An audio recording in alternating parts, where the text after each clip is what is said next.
Dinar Candi ternyata pernah menawarkan diri sebagai asisten pribadi pengacara Hotman Paris.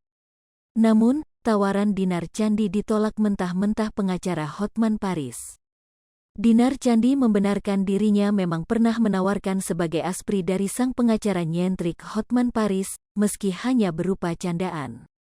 Sebagaimana diketahui, Hotman Paris diketahui memiliki banyak asisten pribadi yang digaji fantastis. Hanya saja, para asprinya itu pun harus cantik dan berpenampilan seksi. Namanya juga bercandaan. Kan aku kayak, bang, kan aku jomblo nih bang, aku jadi aspri bang Hotman saja, ujar Dinar Candi di akun Mob Channel, dikutip Kamis, tanggal 8 September tahun 2022. Alasannya karena kini Dinar Candi tak lagi bertubuh seksi.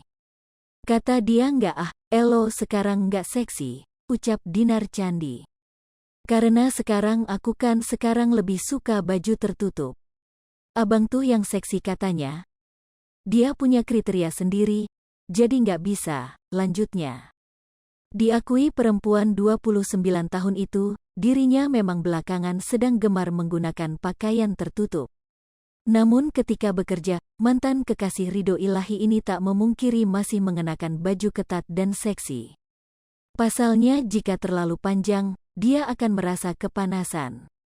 Sekarang barbar lagi, kemarin kan lagi pengen tertutup saja. Sekarang kan lagi tur lagi, nge-DJ lagi tur kemana-mana. Bajunya ngetat tapi nggak terlalu kebuka, ucap Dinar Candi. Tapi tetap ngetat, bajunya harus mini-mini. Kalau panjang, panas lagi perform, imbuhnya lagi. Artis Dinar Candi menyampaikan pengakuan mengejutkan, jika ia pernah jadi korban guna-guna sampai sakit lantaran perut bengkak hingga tak bisa jalan.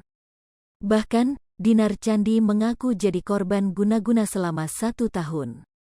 Pengakuan Dinar Candi jadi korban guna-guna tersebut tentu saja menarik perhatian publik.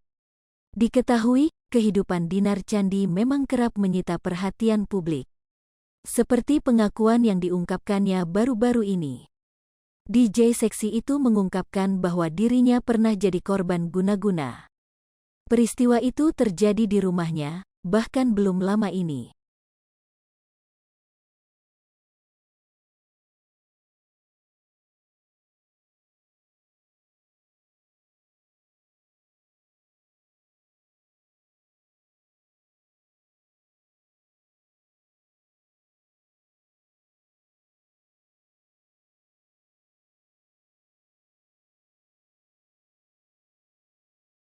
Hai pemirsa Sri Popo TV, jangan lupa komen, like, dan subscribe, serta tonton terus berita-berita terupdate lainnya